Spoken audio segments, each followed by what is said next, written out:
start tonight with what is being called an end to a shameful era. A settlement has been reached in the last 3 sex abuse cases involving a former New Hanover County school teacher.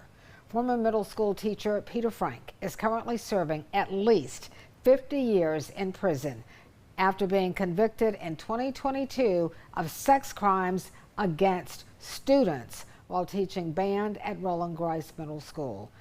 The cases are from 2020 and 2021, involving 3 victims called Jane Doe 1, 2, and 3, who claimed Frank sexually assaulted and exploited them.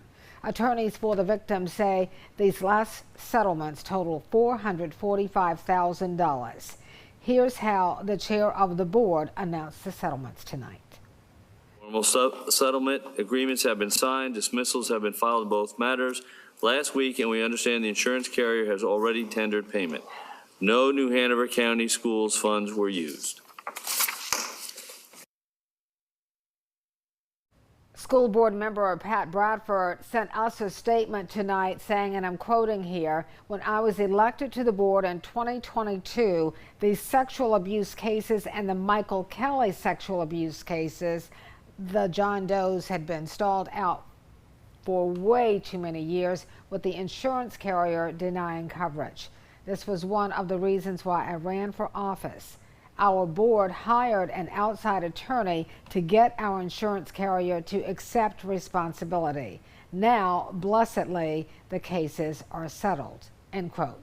Now, Frank was the second of 2 teachers convicted of sexually abusing students. Michael Kelly pleaded guilty to 59 felony sex crime charges in 2019 and was sentenced to 17 to 30 years in prison. The law firm representing the victims in both cases sent us the following statement tonight, and I'm quoting, "These settlements bring to an end a shameful era in the history of the New Hanover County Schools. We remain so proud of our clients who survived abuse by trusted educators and had the courage to revisit that trauma and hold the teachers and the school system accountable. Our hope is that nothing like this will happen here again." End quote.